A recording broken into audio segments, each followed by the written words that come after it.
Hello, I'm Jane Pauley. Orlando Ward sounds like the name of a basketball star. He was on track to be one before he slipped the tracks into drugs and homelessness. Then he heard his life calling.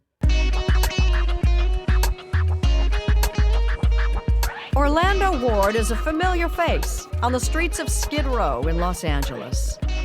I consider myself somebody that's in the hope business. How y'all doing? He knows the business from both sides. He used to be one of the homeless. When they ask, what are you going to be when you grow up? I'm gonna be a tenant in a cardboard condo on Skid Row. It wasn't supposed to be that way. Not even a little bit. He grew up in a middle-class Los Angeles suburb. I was the all-American kid. You were a star.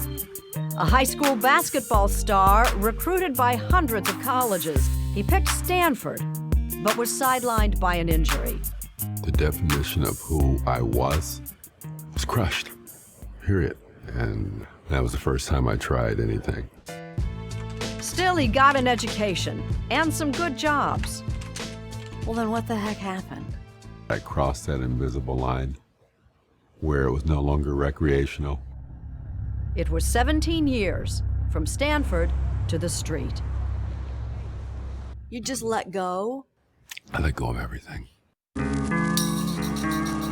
started going down those dark alleys and living on the streets. I'm steadily spiraling downward. For 2 years, he was homeless. The people who loved you, did they finally cut you off? Yeah. I remember I called my mom one day.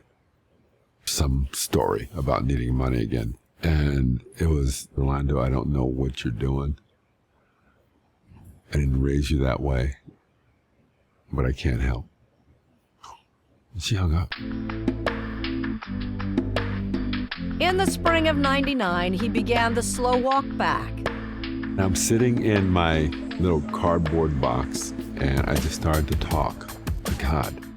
I am an addict, I'm an alcoholic, I'm here on Skid Row, and I'll probably die here. The fight was gone. I'd given up. That's when he found his way to LA's Midnight Mission. You were one of these people. Yeah, absolutely. Speaking from personal experience. Personal experience. Orlando was first assigned to the kitchen.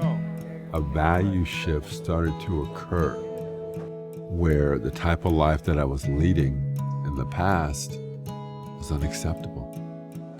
Staff noticed his potential and gave him increasing levels of responsibility. I didn't realize it at the time, but looking back, they were loving me and believing in me when I couldn't do that for myself.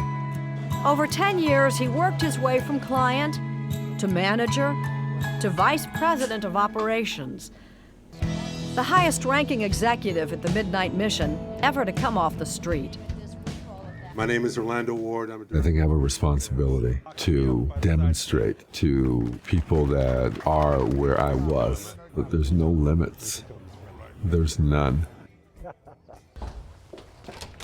And for the first time since high school, he was recently recruited again. This time by Volunteers of America as Director of Community Relations. This community is about... He's helping a community he's never left behind.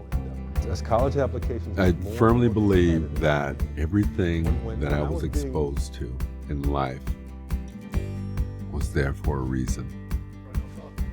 Those memories have become my tools of the trade. It's how I'm able to help other people and feel what they're feeling and let them know there's a way out. And he's still good for an assist on the court. Point your fingers right into that basket. Okay. Right? Money. Shoo. That's what I'm talking about. In hindsight, could you have led a different life? Yeah, absolutely. But I don't know that I could have gotten here if I hadn't went the way I went. Did you ever get back to your mom? Oh, man, in a big way. My dad had a mild stroke. I was the first person they called. They rely upon me to be their son, and it does more for me than it does for them. And today, he has a family of his own. You know, God's not done with me. There's more to do, and I'm up for it. In game.